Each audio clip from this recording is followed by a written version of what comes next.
Welcome friends. இந்த வீடியோவில் நம்மளுடைய ஃபோட்டோஸில் இருக்க பேக்ரவுண்டை மேனுவலாக ஹை குவாலிட்டியில் எப்படி எரேஸ் பண்ணுறது அப்படின்றத பார்ப்போம். நிறைய வெப்சைட்டு நிறைய ஆப்ஸ் எல்லாமே இருக்குது ஆட்டோமேட்டிக்லி ரிமூவ் பண்ணுற மாதிரி. பட் நீங்கள் வந்துட்டு அதெல்லாம் ரிமூவ் பண்ணிங்க அப்படின்னா ஃபோட்டோ குவாலிட்டி வந்து உடையும். அதாவது லோ குவாலிட்டியில் தான் வந்துட்டு பேக்ரவுண்ட் வந்து எரேஸ் ஆகி நமக்கு அந்த இன்புட் கிடைக்கும். பட் இந்த அப்ளிகேஷனில் பார்த்திங்க அப்படின்னா நாம் எரேஸ் பண்ணுறது மேனுவலாக எரேஸ் பண்ணுறதுனால ஃபோட்டோ என்ன குவாலிட்டியோ அதே குவாலிட்டியில் பார்த்திங்கன்னா ஃபோட்டோ எந்த ஒரு குவாலிட்டி லோ ஆகாமல் கரெக்டான குவாலிட்டியில் வந்துட்டு பேக்ரவுண்டை ரிமூவ் பண்ணலாம். ஸோ அது எப்படின்றதை A to Z ஃபுல்லாக பாருங்கள். இப்போ தான் சேனலுக்கு ஃபஸ்ட் டைம் வந்திருக்கீங்க அப்படின்னா சப்ஸ்கிரைப் பண்ணிடுங்க. அதே மாதிரி இந்த வீடியோவை கண்டினியூ பண்ணால் மறக்காமல் ஒரு லைக் பண்ணிவிட்டு பாருங்கள். இப்போ வீடியோக்குள்ளே போகலாம். ஸோ ஆப்போட லிங்க் வந்து ப்ளே ஸ்டோர்லேயே இருக்குது. டிஸ்கிரிப்ஷனில் பார்த்தீங்கன்னா லிங்க் கொடுத்துருக்கேன், வேணால் நீங்கள் டவுன்லோட் பண்ணிக்கோங்க.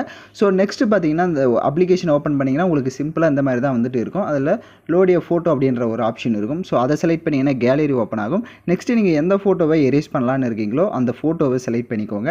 ஸோ நிறைய பேக்ரவுண்ட்ஸ் இருக்குது அப்படின்னா உங்களுக்கு கரெக்டாக வந்துட்டு அந்த என்ன ஒரு ப்ராஜெக்ட் வேணுமோ அதை மட்டும் கரெக்டாக கிராப் பண்ணிக்கோங்க. எது அளவுக்கு நீங்கள் எதை மட்டும் கிராப் பண்ணலான்னு நினைக்கிறீங்களோ அது அளவுக்கு கிராப் பண்ணிட்டு மேலே டன் ஐக்கானு கொடுத்துக்கோங்க.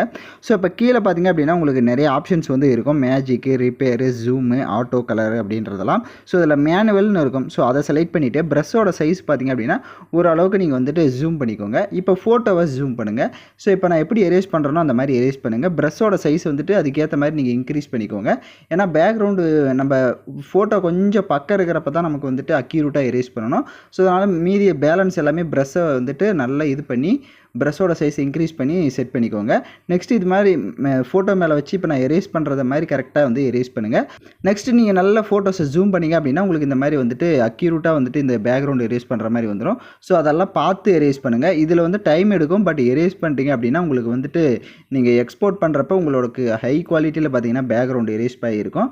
ஸோ இப்போ ரீசெண்டாக எல்லாருமே வந்துட்டு பேக்ரவுண்ட் எரேஸ் பண்ணி தான் எடிட் பண்ணிகிட்டு இருக்காங்க. ஸோ அதனால் இதை வந்துட்டு நீங்கள் யூஸ் பண்ணிங்க அப்படின்னா உங்களுக்கு ஃபுல் குவாலிட்டியில் பார்த்தீங்கன்னா ஹை குவாலிட்டியில் நம்ம பேக்ரவுண்ட் வந்து ரிமூவ் பண்ணிடலாம். ஸோ அதனால் கரெக்டாக வந்துட்டு ஜூம் பண்ணி இந்த மாதிரி எரேஸ் பண்ணுங்கள். ஸோ நான் வந்துட்டு எவ்ரிடே வந்துட்டு இதை எரேஸ் பண்ணிகிட்டு இருக்கிறனால எனக்கு டக்குன்னு பார்த்தீங்கன்னா நான் எரேஸ் பண்ணுறேன். பட் நீங்கள் இப்போ தான் ஃபஸ்ட் டைம் பண்ணுறீங்க அப்படின்னா கொஞ்சம் உங்களுக்கு டைம் எடுக்கும். அதனால் வெயிட் பண்ணி நீங்கள் எரேஸ் பண்ணுங்கள். இந்த முடிக்கிட்டலாம் கொஞ்சம் பார்த்து எரேஸ் பண்ணுங்கள். ஜூம் பண்ணி நல்லா கரெக்டாக அக்யூரேட்டாக எரேஸ் பண்ணுங்கள்.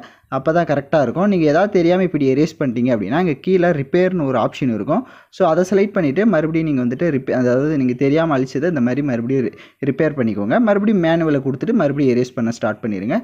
ஸோ இப்போ நான் பார்த்தீங்க அப்படின்னா கரெக்டாக வந்துட்டு ஃபோட்டோஸ் வந்துட்டு ஃபுல்லாகவே ரிமூவ் பண்ணிவிட்டு இப்போ நீங்கள் ஜூம் பண்ணி பார்த்தீங்கனாலுமே உங்களோட குவாலிட்டி வந்துட்டு உடையாமல் அப்படியே ஹை குவாலிட்டியில் வந்துட்டு இருக்கும்.